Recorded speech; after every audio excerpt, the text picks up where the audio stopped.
Custody മർദ്ദന കേസിൽ മുൻ IPS ഉദ്യോഗസ്ഥൻ സഞ്ജീവ് ഭട്ടിനെ ഗുജറാത്ത് അഡീഷണൽ മജിസ്ട്രേറ്റ് കോടതി കുറ്റവിമുക്തനാക്കി. കേസ് സംശയാതീതമായി തെളിയിക്കുന്നതിൽ പ്രോസിക്യൂഷൻ പരാജയപ്പെട്ടുവെന്ന് കോടതി നിരീക്ഷിച്ചു.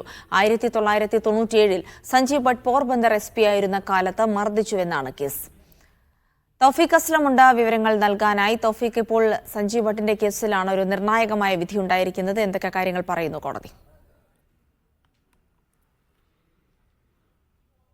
അജിൽസി ആയുധക്കടത്ത് കേസിലെ പ്രതിയെ കസ്റ്റഡിയിൽ മർദ്ദിച്ചുവെന്ന കേസിലാണ് മുൻ IPS ഉദ്യോഗസ്ഥൻ സഞ്ജീവ് ഭട്ടിനെ ഇപ്പോൾ കോടതി വെറുതെ വിട്ടിരിക്കുന്നത്. ഭട്ടിനെതിരായ ആരോപണങ്ങൾ തെളിയിക്കാൻ പോലീസിന് കഴിഞ്ഞില്ലെന്ന് ചൂണ്ടിക്കാട്ടിയെന്ന് പോലീസ് കോടതി പറയുന്നുണ്ട്. Additional chief judicial magistrate Mukesh പാണ്ഡ്യയുടേതാണ് ഈ ഉത്തരവ് ഇപ്പോൾ പുറത്തു വന്നിരിക്കുന്നത്. കേസിൽ സഞ്ജീവ് ഭട്ടിനൊപ്പം പ്രതി ചേർത്തിരുന്ന വജൂഭായ് ചൌക്ക് മരിച്ചതിനാൽ അദ്ദേഹത്തെ നേരത്തെ പ്രതിപട്ടികയിൽ നിന്ന് ഒഴിവാക്കിയിരുന്നു. തുടർന്ന് ഈ കേസ് വളരെ നീണ്ട കാലം ഇതുമായി ബന്ധപ്പെട്ട് വാദപ്രതിവാദങ്ങൾ നടക്കുകയും ചെയ്തിരുന്നു. ഏറ്റവും ഒടുവിലാണ് പോലീസിന് ഇതുമായി ബന്ധപ്പെട്ടുള്ള രേഖകൾ സമർപ്പിക്കുക അല്ലെങ്കിൽ ഈ കേസ് തെളിയിക്കാൻ സാധിച്ചില്ല എന്നിപ്പോൾ കോടതി കണ്ടെത്തുകയും അദ്ദേഹത്തെ കുറ്റവിമുക്തനാക്കുകയും ചെയ്തിരിക്കുന്നത്. അതേസമയം മറ്റു 2 കേസുകളിൽ സഞ്ജീവ് ഭട്ട് ഇപ്പോൾ ജീവപര്യന്തം ശിക്ഷ അനുഭവിക്കുകയാണ്. അതുകൊണ്ട് അദ്ദേഹത്തിന് നിലവിൽ ജയിൽ മോചിതനാകാൻ സാധിക്കില്ല. വൻതോതിൽ ആയുധങ്ങൾ കടത്തിയെന്ന കേസിൽ പ്രതിയായ നരൻ ജാവേദ് എന്നയാളെ 1994 പോലീസ് അറസ്റ്റ് ചെയ്യുകയായിരുന്നു. സഞ്ജീവ് ഭട്ട് ഇക്കാലത്ത് പോർബന്ദർ SP ആയിരുന്ന സമയത്തായിരുന്നു ഇദ്ദേഹത്തെ പിടികൂടുന്നത്. തുടർന്ന്